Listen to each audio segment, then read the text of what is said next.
Hi, welcome back to season 2 of Brave Podcast. I'm your host, Victoria Comstock-Kershaw, and I'm joined today by Eva Dixon, artist extraordinaire. Oh my God, thank you. Excited. We're here at Wentworth House in Wandsworth for your exhibition, Mercury 13.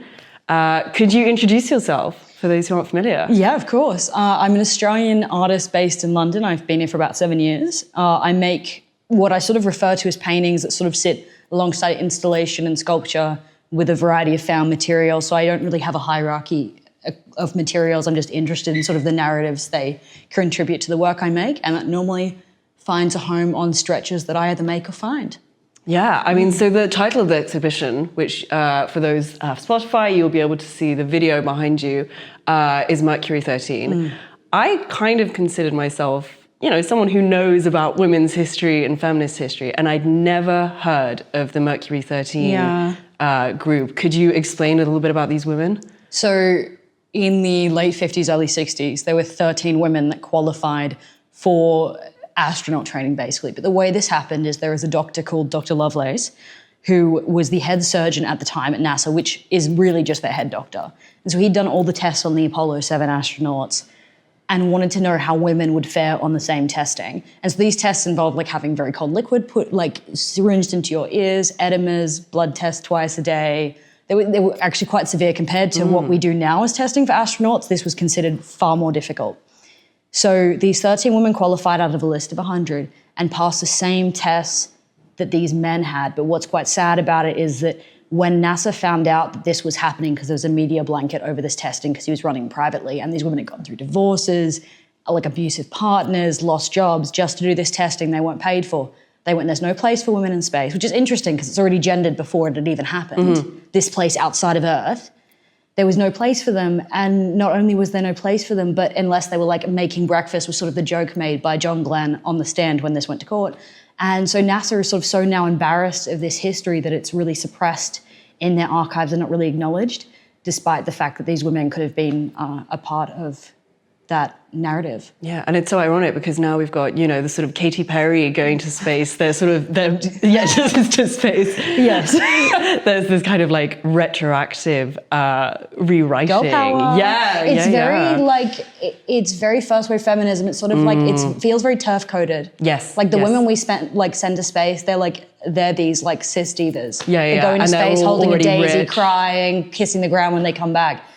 What I like about early space travelers is very cowboy. It was sort of, everything was so analog that you were sort of just building these things and going, hey, I reckon we should just shoot that into the sky with someone inside it. So the show is set around Wally Funk, who is a real woman. She's 86, never married, never had kids, and only has 2 televisions in her home, and they always play launches. And she waited 60 years to go to space. And I don't agree with commercial space travel, but she did go up in 2021 in one of those like Katy Perry's flight.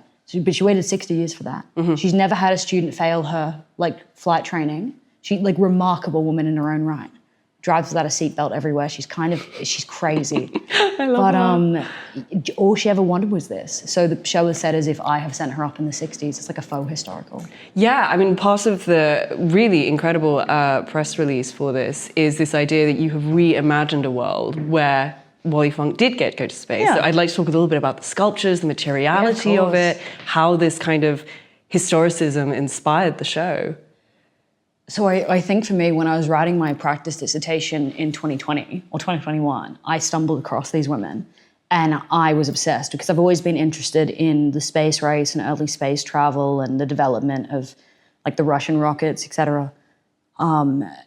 And it sort of just became a bit of a hyperfixation. I wanted to do this show for 5 years. And when Whip Studios offered me the residency that ended in the show, I had proposed this and I knew it was going to be that. And part of that was I've never really made a sculpture. So I thought I have to at least make the command module.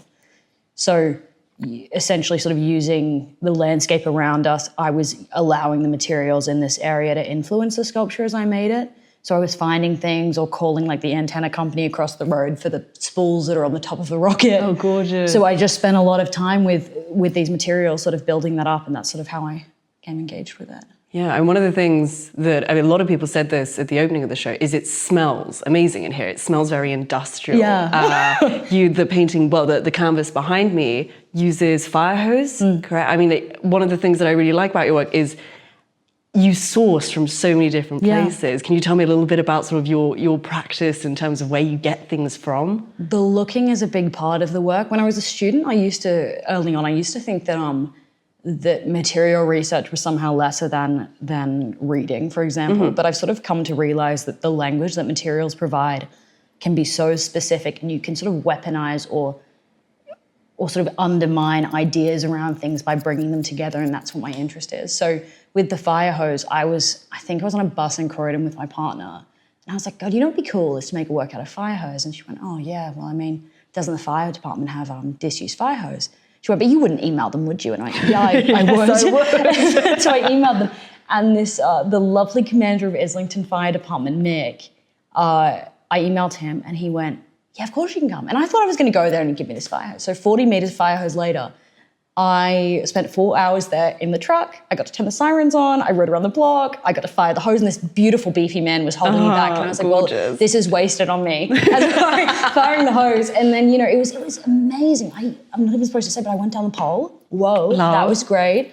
And I got to play with the jaws of life and wear the suit, which did feel a lot like being an astronaut in a way. Because when I do these shows, every show I do, in the few solos I have done, I'm really interested in becoming a character, and I sort of put on this costume. And part of that with this show is sort of, in some ways, I've inserted myself into a narrative that I might have gone to space too, as an extension of Wally, maybe. So yeah, the fire department is where the hose came from. The work that's on the same scaffolding next to it is made from a sun visor that you put in a car.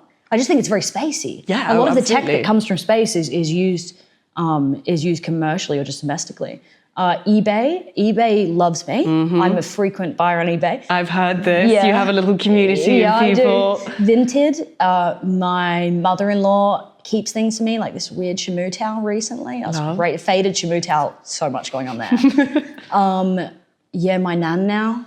She took her a long time to sort of understand what I was doing, but when I last went home, she'd saved my great-grandmother's spools for me. They're these beautiful timber spools. Sort of everywhere. I meet people that give me things. Yeah. It's a bit everywhere. I mean, it's interesting what you say about the idea of inhabiting a character, especially for your last show. The show before this was at Split Riviera, I believe. Can you tell me a little bit about how you come up with concepts for shows like this? And then, do you think there's a thorough line through your shows, or do you sort of, are they compartmentalized? I can never say that word. Do they have compartments? Well, I think it is compartmentalized. Thank you. That's okay. I get you. I think for me, yes. But it's also that I think there's something about materials that there's something that for me, I don't want work to be situated in the past. And although a lot of the concepts I work with might have been events that have passed, I'm interested in how they culminate together to sort of be ever present or in the present. So when I bring these materials together, the narratives they sort of start to shape become present because I'm combining things together that otherwise wouldn't sit on the same plane. So even bringing the fire hose alongside the G-clamps, alongside cabling, next to these materials sort of tells a different narrative. And so with the last show, I think football is really gay. I think male football, like soccer, is very homoerotic. I think the cards that little boys collect with those very muscular hamstrings and thighs, I think that's kind of pornographic. And I think there's something very similar to a calling card as a football card. Yes. And this action of collecting and the way in which male leisure activities are seen to have this really high importance. Even on the way here today, I think the Rugby World Cup's on, and there's just a train of bald white men sitting really hyped about the rugby. And this sort of, we take this seriously, but it's not extended the same way to interests that women take. The amount of videos I saw of people being absolutely horrible about mostly women coming back from the Taylor Swift concerts, I think this was last year, maybe this year, and saying this is what the gates of hell look like. And it's like, for God's sake. No, the gates of hell are the bald white men on the train on the way. It's really, really terrifying when you're coming home and there is football season on or something. You're just going, oh my God, this is what people, this is what most battles look like before I war think starts. that's all very red pill sitting alongside that, isn't it? So I think there's sort of an occupying of that. And I basically made a show that was kind of gay football. And that was what I was trying to do. And I had those conversations with people. And I think when my work comes into space, that's when it begins to do something, because the conversations I have with people allow me to understand what I've made. So that worked in a way. And so that was my first solo. So it was a great launching pad for this, because I knew this was happening already, and that show came with much less notice. So I now feel like I'm sort of understanding what the work does outside of the studio without the restrictions of that little box I'm normally in. Yeah. Do you feel like your work lives on after the show? Do you get sort of reactions when you're out and about thinking, oh, this would have been good in that show? Or do you sort of leave it once it's done? I think I leave it in a way, but I was saying yesterday that, or 2 days ago, like, let's say 10 years, right? Tate's like, hey, Eva, you have to do the turbine hall. And I'm like, okay, babe. So I do the turbine hall, and then we build the rocket that's 20 meters long. Yeah. So maybe not. It really depends. Like, I would love if someone went, hey, do you want to build the thing? I'm like, yes. Like, I really want to build an oil tanker at the moment. Gorgeous. 2006, the Pasha Bulker crashed onto Newcastle Harbour, and I remember seeing it because that's near from where I'm from. Not Newcastle, England, Newcastle, Australia. And looking at it, and it was huge. And I'd never seen anything that big. And it was just crashed on the beach where we used to go swimming. There's a lot of things like that come up in the work, and I suppose those things are somewhat reoccurring. But I have a list of shows I'd like to do that are all distinctly different. I think it's very boring when things are the same, and I'm not interested in fabricating a memory of my prior work. Okay. I mean, speaking of, not passion projects, but ideas of things that you want to do, where do you feel we're at in terms of artists in general having opportunities to do things like that, to really, go for it? Is there something you'd like to see change? Because, there are a litany of problems with the current ecosystem. I think for me, what I find a bit sad is that, like, there's a few things. Like, I've had a few solos I've had and then cancelled, but I wanted to do the show for a really long time, and Whip was great because they went, yes, let's do it. And that little bit of optimism has allowed me to do something I've wanted to do for 5 years. And that's really not that long to wait in the scheme of the way things work in the art world. And so having this opportunity has been so freeing, and it's also been the best response I've had to a show. So maybe not to be funny, but maybe people need to be braver about what they are funding. Because, like, come on, like, transparently, I get a £500 exhibition fee for that, which objectively is not a lot of money. I have never been given money for work I've made. I've done, I think, 27 shows. Wow. I needed a visa. There was a few reasons. There are a lot of things I don't talk about, but I mean, I've never been given money for a show I've done. That's extraordinary. That's absolutely extraordinary. But that's common. That's how it is. There's an expectation. You're sourcing these things. And I think if people are really invested in the trajectory of artists, they're not just looking at the object, they're looking at where the work is in 5 years. Like, when my partner wrote the press release, she's heard me talk about this for 5 years.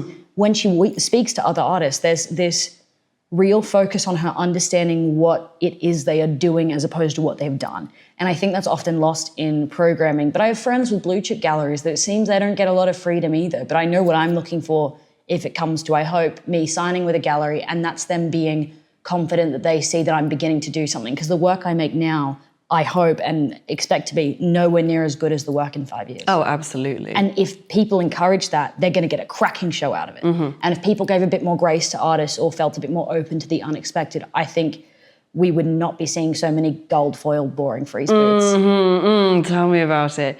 I mean, it's interesting, especially, coming away, we've just had Freeze, just had Basil, and it was, I think, a little bit uninspiring this year. And a lot of people are saying, well, it comes in waves of like 4 or 5 years. It's people getting rid of dead stock of inventory they've had hanging around. And then next year or the year afterwards, people are going to start doing brave things again. I don't know how true that is. I've never, I can't remember. I used to work in retail, and that's what that sounds like. Are you kidding? I mean, you do a sale, like, right? get the back stock out, get in, out, get it on the floor. That's what that sounds like. I mean, I think it is. And I think there's a lot of parallels to be drawn. Obviously, there's parallels to be drawn between retail and the actual art market. Do you think there's a way to break away from that? Or do you think there's a way to harness it, to make it work in an artist's favor or in art's favor? I think the woman I can't speak on all of that because my experience is I am such a small component of a massive ecosystem. And there's parts of it I legitimately really like, but the woman who's working on the show with me, Charlie, who works for Heidi in Berlin, or maybe it's just Heidi. I think it's Heidi. Anyway, she is great because I've known her for 2.5 years and we did an audition together. And from the moment she met me, my work was in a different place. She had complete faith in me and has visited me at least once a month for the past 2 years to just chat about what we're doing, to just see where the work's at, to check in with me. And I think that's where it comes from, that authentic relationship. And I can return that. Like now I asked her to be a part of this show and we've been working on it together. Like we think the Science Museum's coming next week. Gorgeous. Oh my God, congratulations. Oh my God, wow. How cool is that? You know? Yeah. But I'm also working with someone that authentically wants the best for me in the work. And I feel the same about her. So there's like, I feel like that maybe this is just like a very ideal way of looking at it. But it's like even us having this conversation now. We had a really lovely goss in the studio. Oh, absolutely. And now I feel like, you know, you meet someone halfway and I really think that's what needs to change. And of all the people I've worked with, there's like, you know, 5 or 6 that I think of with complete trust, and I'd do any project they approach me about because I believe they have my best interest in mind and mine theirs.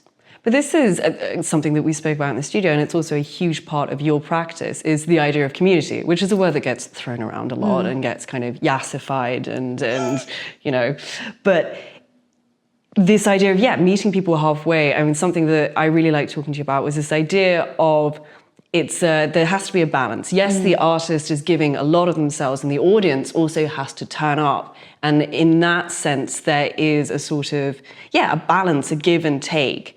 And you, for example, you make cookies for your shows. You make these glorious, you know, patches. I've got one on my fetch bag. There's this kind of like entanglement where you're not just expecting, the artist is not just expected to have made the work and then kind of give up. You know, there's still this give and take between the audience and the artist. And then there's also this idea of, you know, putting love into the work because you respect your audience and you respect this idea of people coming together.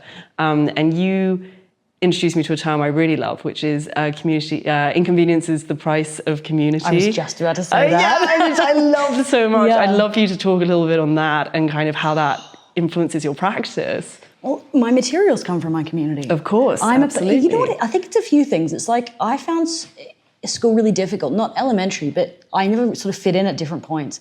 And maybe that, I hope this isn't the only reason, but I really value my friendships and my relationships in the ecosystem of art, or just generally, because I am fully aware that nothing I do can happen without them.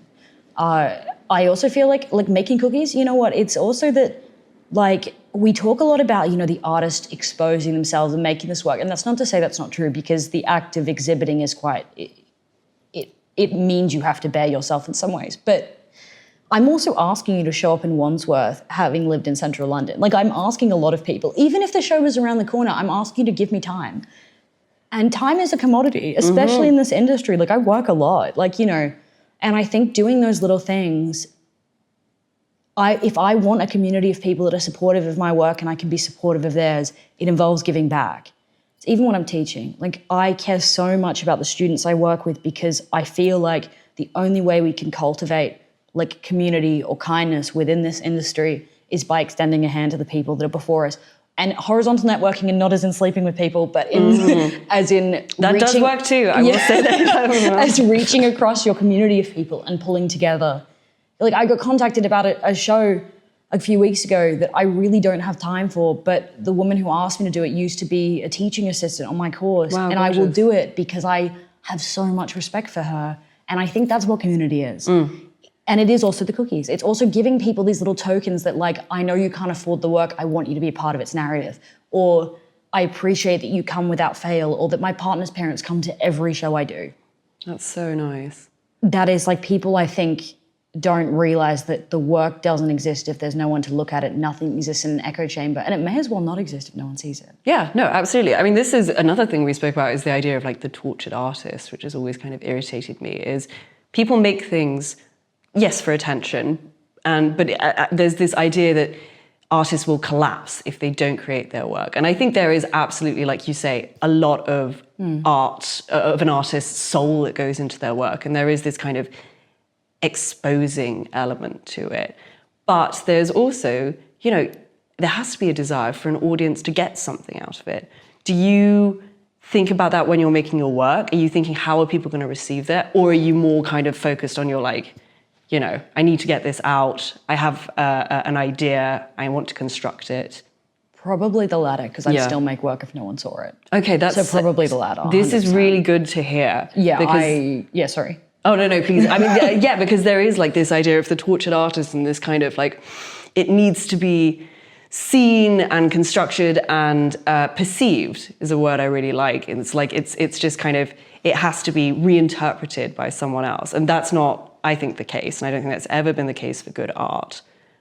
I think I feel like I have to make work, but I also resent the idea of the tortured artist because I also think, and to be honest, I think it perpetuates ideas of not seeking therapy when people need it. Absolutely, it's really common. absolutely. I know a lot of artists that genuinely, in this day and age, think that attending therapy will ruin their work. And that's actually why I resent the idea of tortured artists, because mental health as an epidemic is really common amongst artists and creatives, because I think that just seems to be part and parcel. But I also don't think it means we make good work. I mean, I think it means we're a little bit mentally ill, really. Yes. Yeah. I also, I have to make the work. I felt like this my entire life. I've been making things since I was very little. Like, I used to make these cardboard boats and paddle around my pool in them. I was about 13, and I didn't know what that would be. I thought it meant that I'd be some kind of inventor, but I've kind of fashioned that job for myself now. So I'd be making work regardless, but I think I get a lot out of sharing work because it allows me to understand what it is I'm doing. It allows me to see the work outside of the studio. Exhibition making doesn't appeal to all artists either. Like, I spoke to someone yesterday about this, and it's just not a point of interest for them. Yeah, the sort of curation aspect. Yeah, completely. No, of course. I mean, that also, I think, this idea of mental health, I think it also perpetuates the idea that you can't take joy out of creating. And that's should be fun. That's a very late capitalist idea, right? That if you're not having, If you're generating wealth, it must be in it. Yes, exactly. But why can't it be fun? No, exactly. You potentially went to art school, spent all that money, gotten all that debt, and now you want to be miserable? Like, come on. You could have done anything else, and you were picking to just feel sad. I'm not saying people choose to be sad, but I mean, you should enjoy the act of making because it's a privilege. It is a complete privilege. Like, I am the only person in my family who gets to do anything like this. It's so silly. Like, I'm very serious about it. Like, I get to make all this fun stuff, and I love it. But I feel like it's a bit like cooking. You feel the love in things, and I love my work. Yeah. Not because I think it's great. Sometimes I'm like, that's really good. But I love that I get to make stuff with my hands. Yeah. It makes me feel, especially having ADHD, it's the only time where I don't have to consciously doctor the way I behave. And that is so freeing. And again, this idea of, like you say, of creating, of craftsmanship, like having the ability to divorce that from what we now view as like, if you make necklaces, you should sell them on Etsy. If you make art, yes, you should make money from it. But it's like, it's kind of impossible in the late capitalist system to view the act of creating as anything other than, as you say, like the generation of wealth. Well, this is an act of resistance. Yeah, I like Joy that. Is an act of resistance. Yeah. People are miserable. Bex Wade talks about this as well, and their photography it's all about this kind of, you get to be happy. If you're happy, you spend a lot less money. This is like a universally known fact. If you're doing well, you're not going to go, oh, I can treat myself. I'll go and get Botox. I'll go and buy, I'll go gambling. I'll go and buy, an extra handbag to make me feel better. So I think being able to kind of sit down and be like, oh, I'm actually doing really well. I don't need to go to Starbucks or whatever. Yeah. There really is truly an act of going, oh my God, I'm not going to spend money. Yeah, well, I mean, the idea of the sweet treat is also very capitalist, but do I partake? I do. It's that. But it's also like, I think joy is an act of resistance. And people will often say when they visit me that I seem very happy, and I am. I didn't realize I could ever be this happy doing anything. Yeah. And I often say to my partner, if I ever forget it, give me a silly little slap. I don't want to perpetuate those problems. It's like, if I can ever afford to, I can't see why, but if I was hiring someone, I only want to pay someone so well that they have time for their own joy. Oh God, absolutely. I want to cultivate good environments. I want people to realize that it should be filled with joy and that it can be, and you can make serious work while enjoying it. Yeah, I mean, I think this is something you see a lot in your work. Like, there is this element of whimsy, it's kind of, like you say, the inventor aspect is very much there. But I mean, to go back to this idea of materiality and like historicism, there is also this like very kind of resistant quality to a lot of the structure of it. I'd like to kind of pick your mind about the actual sort of practice. When you start out, especially with a sculpture like this, do you know what it's going to look like? I think I know so well what a command module looks like in my head that I didn't have to draw anything. I just knew that it needed to be a certain... I actually don't even know how many sides it is, but I just knew. I just had this feeling. So it's funny because I'm an art technician, so I could have done this with potentially more sophistication, but I thought to myself, there is something really brilliant about the productivity and joy I have when I just let myself do something. So I just did it. You came and saw it when it was like a shell of itself. I saw the baby, yeah. And I'd only done that for like, half a day, whatever. And then spent a couple more days on it, brought it up here and finished it in 2 days. So I there's an instantness and it's a very violent, energized state when I'm putting it together that I sort of know that something needs to be somewhere, and I allow myself to really just be very self-indulgent. And when I'd finished making it, I knew it sort of needed to be jacked up because it felt too flat when it was on the ground. Yeah, no, the bass is definitely my favorite bit. Yeah, I think it's great. Like it feels like it's taking off. Yeah, a bit, yeah. I would love to do this on its side. If I'd had more time, I would have loved to do it as a really long rocket poking through the wall, but like... Oh, fun. Someone fund me. Yeah, exactly. Yeah, there's an opportunity there. There's so many things, right? Like when it comes to making work generally, I often produce a lot of stretches, and by stretches, I don't just mean assembling. I might build them, cut them, I might be engraving into them. Like there's work in the space that has engraved text on the side, is covered in metal tape, is stained or painted. So all of those things. I might have a stretcher inside a stretcher. So that very small work is a frame, taped to a frame, glued to a frame. And then they'll sit in my windowsill because in my studio, my windowsill is quite deep. So I fill that with frames. And then over time, I will start sewing or assembling things. And then I go, yes, this vague dimension matches this dimension. Therefore, it must be. Of course. So there's sort of this serendipity, slapdashing and tension and tensile and things constantly being at a point just before breaking. And that's when the work sort of pulls itself together. Or like I have work in this show that was a piece of work 2 years ago that I've cut the back out of and flipped. So that's why there's text. Does that happen a lot? Do you find yourself revisiting artworks, or is it more... I mean, this violent spontaneity, which I think is a really good way of putting it. Has that always been your practice? Yeah. Like even when you're in art school, was that... A bit. Towards the end, yeah. I think I was learning a lot of techniques. Then I feel like once I knew what I was doing, I could figure out how I didn't want to do it. And I teach myself a lot of stuff, and that's really important to the work. But I'm also quite game to... If a work doesn't work, and it's very hard to say what that is, but if it isn't doing something for me, and normally that means if it's not provoking a question, it's not generating new work, that it's stagnant, so I'm not interested. So then I gut it. So I cut the front out, I leave the edge. I could remove the staples, but I actually quite like as I re-stretch something that you start to see the work that was on it prior, and that builds up.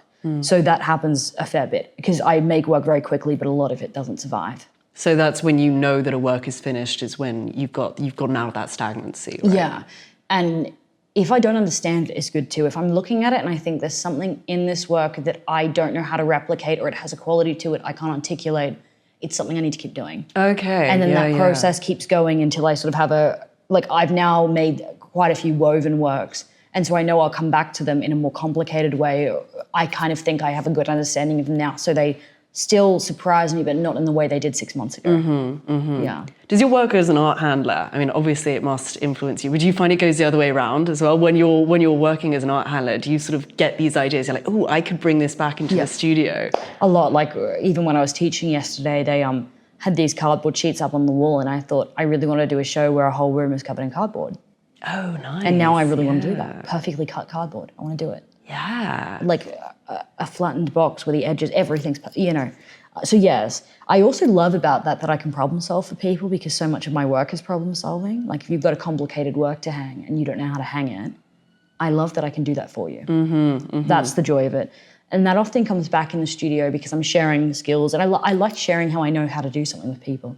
I love teaching artists how to stretch their work properly. I actually think that sort of skill sharing is what helps me generate the work. Because in explaining it to someone else, I understand what I do and don't know. This is something we were talking about, is I haven't been to art school, but I do feel that there is quite a lacking in kind of, we're doing theory and all this stuff, fine, good, but there is a bit of a lack of the kind of brass tacks. Do you think is that something you agree with? Is that art that you see around, do you feel like there's a bit of the technical side that's missing?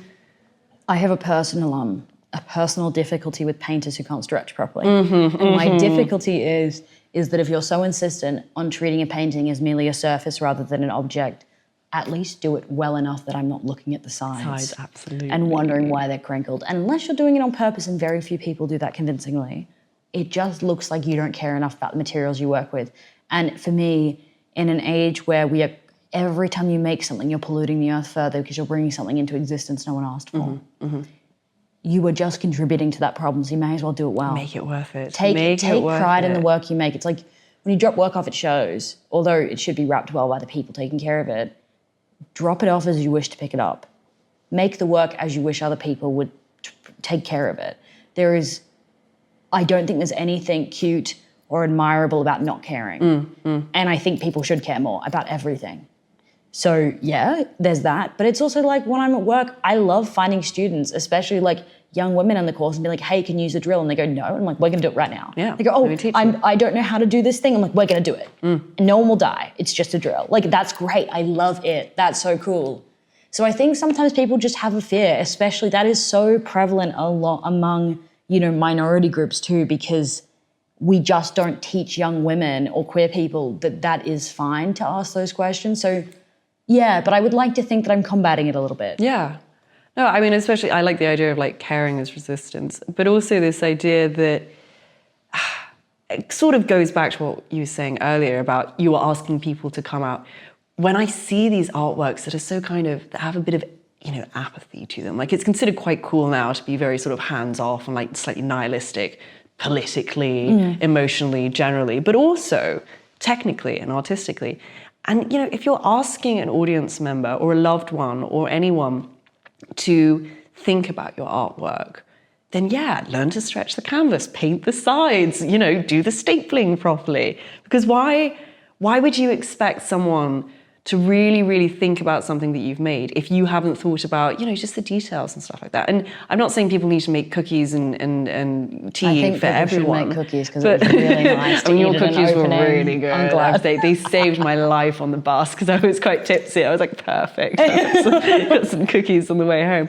But yeah, there is this general it's considered. I think Ocean Vuong of all people was talking about this, where he said, it's considered cringe to care now. There's this whole sort of generation of artists and people and thinkers, where it's just kind of like, well, this can just happen. I'll just let this happen, and it's sort of. I hate to say it probably comes from the internet, and there's probably a lot more to it. Yeah. But we're really finding it difficult to put our pussy into things. Yes, which is another phrase that you introduced me to. Yeah, I think it's hard too because I think we're in my sister's 3 years younger than I am, and she finished high school in COVID. And she's actually an environmental scientist, so she does care. But I mean, I think especially with the younger generation, and I realize I'm a part of that, but I think it's a hellscape. Like not to be too dire, but like politically, it's awful. Like the things that are happening to my community, things that are happening to other people's communities, things are bad. They are really, really bad. But I really think unless we care, nothing will change because it's so, what is that, bystander syndrome? It's like if something happens to someone, you think, well, someone else will call. Someone else will do it. But if everyone thinks But if we all come together and we care a tiny bit, things will be better. I don't think it's uncool to care. I also think it's awesome to have feelings about things. It doesn't mean they're always the right ones, but at least you show up. Like, no centrists. Like, please. You have to live, so you may as well try and live happily a little bit. And again, it really does come down to things like materiality and learning to stretch your canvas and mix your own paints and burn your own charcoal. Like, I like this idea of putting ourselves back into the world via our art. Because like you say, when it comes to like physicality and material, it's all the icebergs melting, et cetera, et cetera. It has to be at least for a good reason. Yeah. And I think that's something, have you considered, I know you had a sort of kind of a run-in was it with Wally? You got a book from, so there is that idea of caring there. I'd like that story, if you could share that, which is gorgeous. So Sue Nelson, who, if you don't know who she is, do a read. She used to be a BBC presenter and wrote a book on Wally Funk. She's done a lot of brilliant things. She's a brilliant woman. I emailed her and said, may I have your address? I want to send you something. And so I sent her, so every time I do a show, I handwrite between 30 to 50 postcards and I send things out. And it's not, I just think it's nice. That's really what it is. Everyone loves snail mail. It also is like, you know, I sent you a postcard because I really genuinely wanted you bringing to it come. back into the material realm, the physical. I love it. It's on my desk. It's like, you know, there's artists that I have a lot of respect for that I don't think they're so busy, right? And it means I get to have conversations with people I hope to be in dialogue with in 5 years. That's cool. But yeah, so Sue Nelson came, I sent her this, and she came to the opening. And that was remarkable, meeting her, because I probably will never get to meet Wally Funk, but she's very good friends with Wally and has been for about 30 years. And I asked her if she'd bring one of her books so that she'd sign it for me, because mine hadn't arrived in the mail because I listened to her audiobook. It's called Wally Funk's, I think it's Race for Space. You can listen to it or buy it. It's a great book. But she gave me a copy, and it was one of the last copies that Wally has signed. And Wally doesn't sign anything because people list on eBay. So I was standing here crying in the exhibition because I have wanted to bring this exhibition to life for 5 years. And having someone that knew the woman that I've ostensibly done this about recognize that, I thought, well, the show is worth it. Regardless of the outcome, she and I were just standing there sort of crying. And I thought, you know, we hadn't met before that. And maybe that's what it is. Yeah. Also, like the fact that she took an extra patch for this 12-year-old girl who's immunocompromised, who apparently is going to travel from Hertfordshire or something to see the show because she loves space. Oh, gorgeous. And met Wally and doesn't get to do a lot of stuff because of her condition. And I thought, if I have done that for this kid that I don't know, I've done something. Yeah. That's like, it's cool when people want to support me in my work. Like, it really helps, but that's like, it's rich to think art can ever change anything, but those conversations are ones I cherish. Yeah, that's where the kind of the beating heart of it really does lie. They care too. Absolutely. Do you have any advice for younger emerging artists? I say younger, but emerging artists can be of any age. We have some great mature students at the uni. Oh, excellent. Yeah. I really think it's also just realizing that, well, for me, a big one was I used to think you had to research everything before you did it. Stuff that, just do the thing. And the rest will come with time. It might not work, then you know. I also think it's just showing up. I said this the other day as well. It's knowing that things will be fine. It's really, really overwhelming, and there's no guidebook, and it's a career that's so confusing because no one tells you how to do anything. But like, reach out. Like, whenever people message me for advice, not that lots of people are, but like whenever they do, I always reply because I want to help. But I think that if we sort of cultivate that as slightly more experienced artists, we're doing something good. But it's also just that, you know, the idea that you can just make the work and things happen, I don't personally subscribe to, even though that's what they say at a lot of universities. I think it's make the work and show up for other people, because you can't expect people to show up for you if you don't show up for yourself and for them. No, I mean, this is something I was talking about with James Marshall, is that a lot, especially in comms, of the work is literally just talking to people. And like you say, showing up to things, not being afraid of going to PVs, not being afraid of introducing yourself. Ask a friend who's confident to go with you. Yeah, like, absolutely. You'll find any reason not to do the thing that you deep down think you need to do, because we are self-saboteurs, so you just have to not allow yourself to do that. Absolutely. And it really does come down to the fact that people do want to connect, and people do want to help each other out. And they want, you know, no one wants, even critics like myself, I don't want there to be less art in the world. I want there to be better art in the world. I think everyone that does art is in that boat. And so the more people can kind of like overlap and interconnect those sort of constellations of desire, the better it is for everyone. But it's interesting what you say about universities not teaching, because I totally agree. I mean, I'm on a long-standing war against the current art school system. I think it's not. Well, I mean, there's problems. Yeah, there's problems, and it's not preparing artists for, like you say, for, you know, the administrative side, the creative side.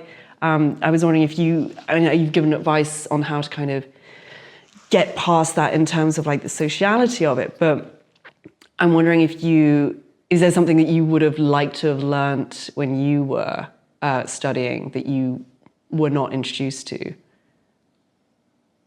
I think I don't. It's complicated in that preparing most students who study don't go on to become artists, which is cool. That's fine, especially at a BA level. But it can be difficult in that, because that doesn't happen, and also being an artist doesn't have to be. Part of it is allowing artists to understand you don't have to be with a gallery. I am choosing to subscribe to that world because I want to show with institutions. I know that's what I want. I know I want to be doing cool stuff and I'm prepared for it to be looked at critically.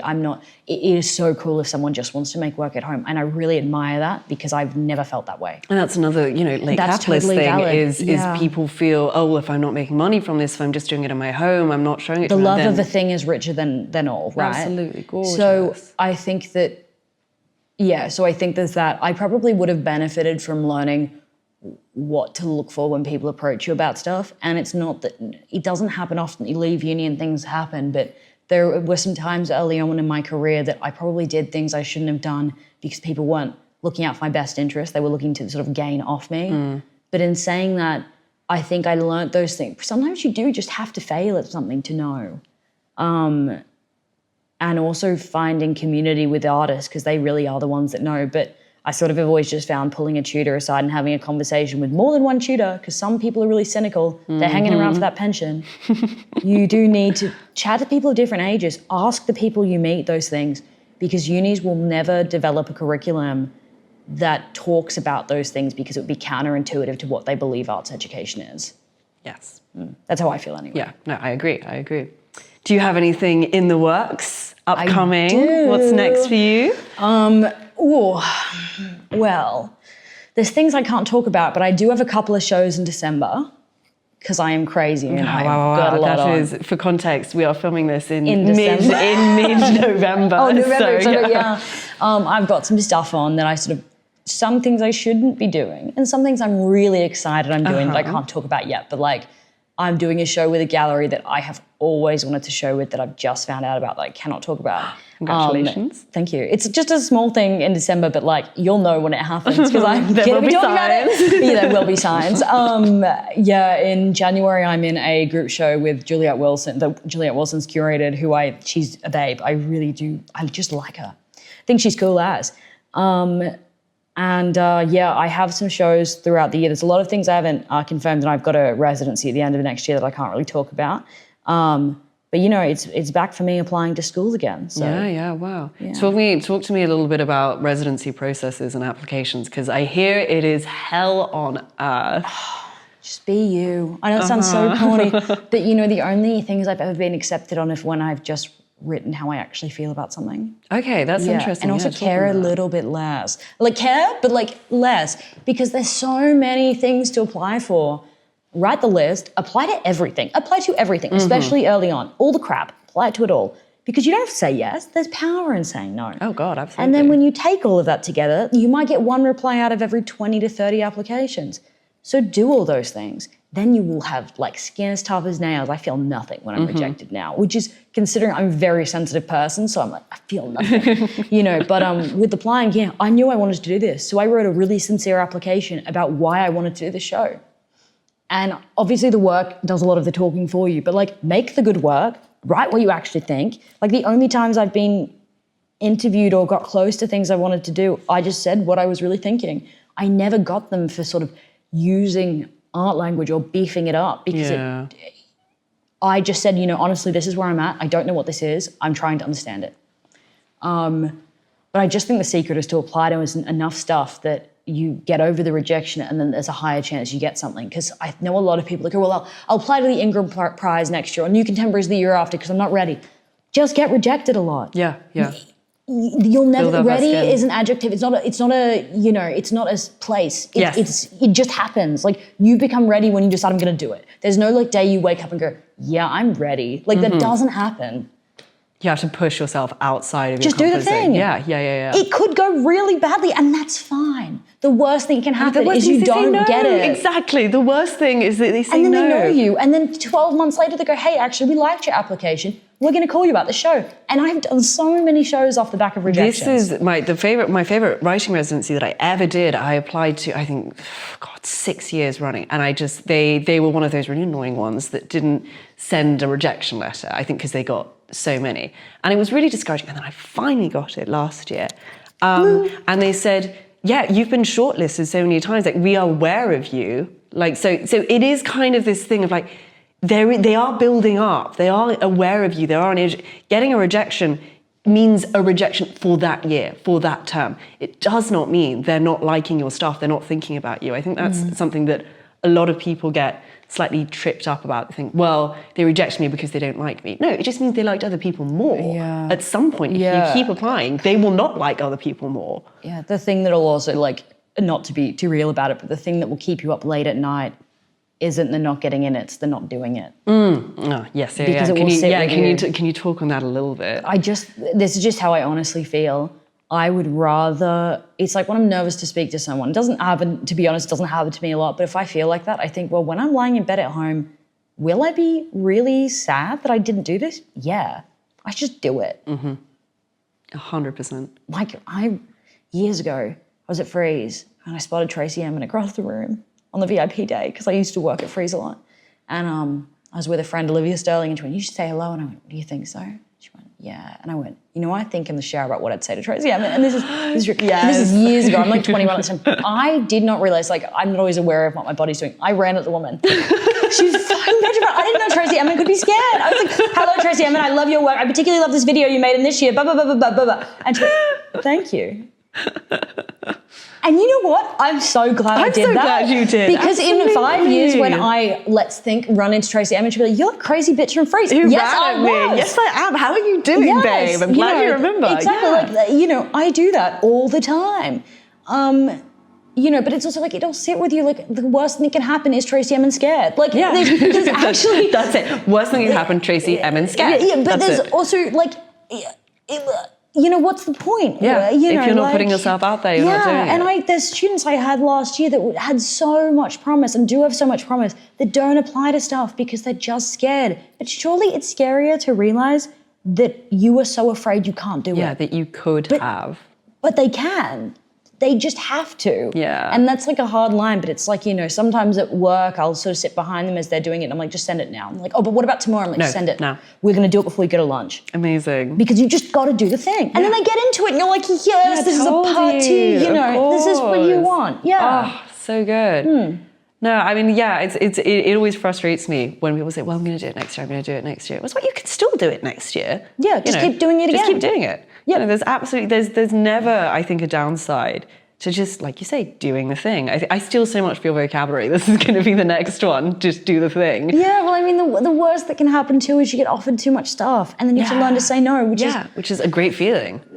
I thought it would be a great feeling. I find it immensely stressful, but you know what? That's a great place to be. Yeah. Suffering from success. No, hello, DJ no, not quite like that. No, but I know exactly what you mean. And that's also, I think, a really good skill to develop, like you say, is being able to prioritize and like understand your own work and your own values enough to be able to go, oh yeah, well this is worth it. You'll know what you don't want. Yeah. You'll know what you don't want. You'll prioritize what you need, and then you'll do too much, and you'll go, okay, I know I can't do that. Yeah, because you've definitely said no to shows before, it just didn't align with your visions, your values, your ethos. I mean, like you can't. Sometimes you just got to scrape the barrel right, but also it's not worth doing stuff with people you don't align. Yeah, with this is very true. Yeah, morals I think do come into it. Or like crazy requests, like, hey, can you remake this thing from 3 years ago? No. No, I think not. Actually. No, I think I won't. No. Nah. Oh, well, this is so exciting for the next residency, the next show, December. Yeah, can you tell people where they can find your work? Oh, well, on Instagram, I'm evadixon.png, and my website is very hard to find, but I think it's on my link tree in my Instagram. I've got to still like connect it to my domain. And I think a lot of the stuff I'm doing, I bother to list on ArtRabbit and other places. So you can kind of, this sounds really, kind of just Google me and I will often come up for stuff.